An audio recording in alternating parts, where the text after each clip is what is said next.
सुनिए।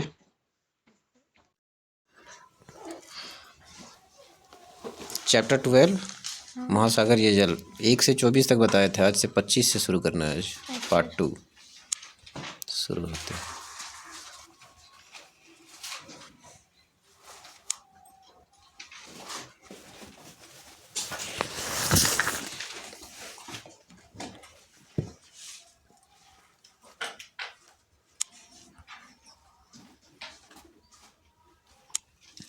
देखिए 25 नंबर। महासागरीय सतह के जल का औसत तापमान लगभग कितना डिग्री सेल्सियस होता है? 27 डिग्री सेल्सियस। सी वाला होगा आंसर। महासागरीय जल का तापमान विषुवत वृत्त से ध्रुव की ओर सामान्यतः प्रति डिग्री अक्षांश में कितना डिग्री सेल्सियस घटता है? 5 डिग्री सेल्सियस घटता है इतना। महासागरीय जल की गहराई बढ़ने के साथ तापमान पर क्या प्रभाव पड़ता है? कम होने लगता है। कम होने लगता है। प्रशांत महासागर के उत्तरी गोलार्ध के पश्चिमी भागों में लवणता 35 पीपीटी से कम होकर 31 पीपीटी होने का क्या कारण है? आर्कटिक क्षेत्र का पिघला जल पहुंचने के कारण, बर्फ का जल मीठा होने के कारण। मतलब समझ आ रही? सुनिए, सागर और महासागर समुद्र का पानी क्या है? खारा है, ठीक। अब यहाँ कह रहा है प्रशांत महासागर में उत्तरी गोलार्ध के पश्चिमी भागों में लवणता 35 पीपीटी से घटकर कितना हो जाता है? मतलब लवणता लिख रहा है पीपीटी, इसका मात्रक है से 31 पीपीटी हो जाता है। मतलब कहने का मतलब है ना, इसमें पानी उबालिएगा तो ज़्यादा नमक निकलेगा और इसमें कम नमक निकलेगा। मतलब समुद्र से ज़्यादा निकलेगा, इससे कम नमक निकलता है पश्चिमी भाग में। जिसका कारण क्या है? देखो, आर्कटिक क्षेत्र का पिघला जल पहुँचने के कारण। अंटार्कटिका क्षेत्र क्या बर्फीली क्षेत्र है, पता है ना?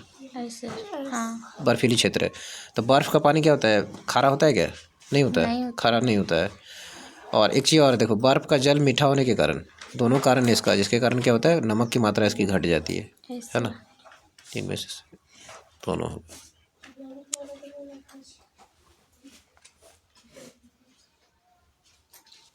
अच्छा, 28 नंबर से फिर जाना है। 29 ना। अंटार्कटिक महासागर की उच्चतम लवणता कितने डिग्री के बीच पाई जाती है? 20 डिग्री उत्तरी एवं 30 डिग्री उत्तरी अक्षांश के बीच। ये बोला होगा। उच्च अक्षांश में स्थित होने के बावजूद उत्तरी सागर में अधिक लवणता पाए जाने का क्या कारण है? उत्तरी अंटार्कटिका प्रभाव द्वारा अधिक लवणीय जल का लाना। भूमध्य सागर की लवणता अधिक होने का क्या कारण है? उच्च वाष्पीकरण। बंगाल की खाड़ी की अपेक्षा अरब सागर में लवणता क्यों अधिक पाई जाती है? उच्च वाष्पीकरण और ताजे जल की कम प्राप्ति। सी वाला होगा।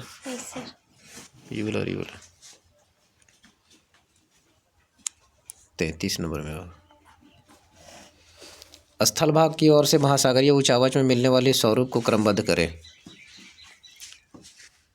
महाद्वीपीय। ख ग क घ।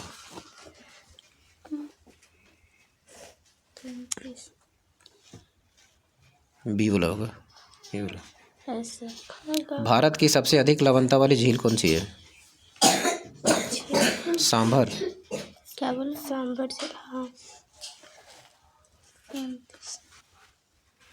सांभर झील। हाँ। अधिक लवणता के आधार पर चिल्का झील भारत का किस स्थान पे आता है?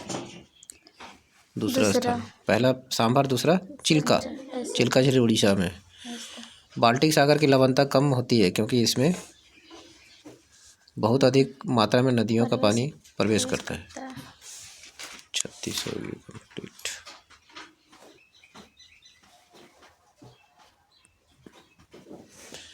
सैंतीस नंबर देखिए। महासागरीय उच्चावच को किसके द्वारा प्रदर्शित किया जाता है? उच्चतादर्शी कर्क के द्वारा। 38 में देखिए, महासागरीय जल तल का सर्वाधिक विस्तृत क्षेत्र किसका पाया जाता है? सागरीय मैदान। 39 में देखो, महासागरीय धरातल में समान गहराई के बिंदुओं को जोड़ने वाली रेखा को क्या कहा जाता है? आइसोबाथ। नहीं। महासागरीय धाराओं के चक्र के बीच स्थित सार गैसों शांत क्षेत्र में किस महासागर में स्थित है? उत्तरी अंटार्कटिक महासागर। महासागर। महाद्वीप शेल्फ की औसत चौड़ाई कितनी होती है? 80 किलोमीटर। प्रशांत महासागर में स्थित एम्परर कैसी लघु आकृति उदाहरण है? समुद्री टीला। 43 नंबर पर देखते हैं।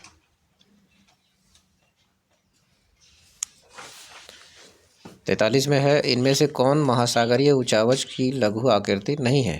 महासागरीय गर्त। विश्व का सबसे अधिक जाना माना कैनियन कौन है? Hudson canyon. हडसन। महासागरीय गर्तों की सर्वाधिक संख्या किस महासागर में स्थित है? प्रशांत महासागर। 45 का बी हो। महासागरों में तापमान कहाँ से प्राप्त होता है? सूर्य से। तापमान का प्रतिलोमन किस महासागर में मिलता है?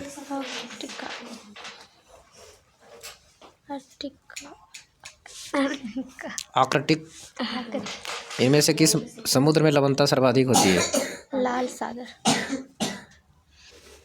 इनमें से कौन से कारक लवणता को प्रभावित नहीं करते? जवाब भाटा।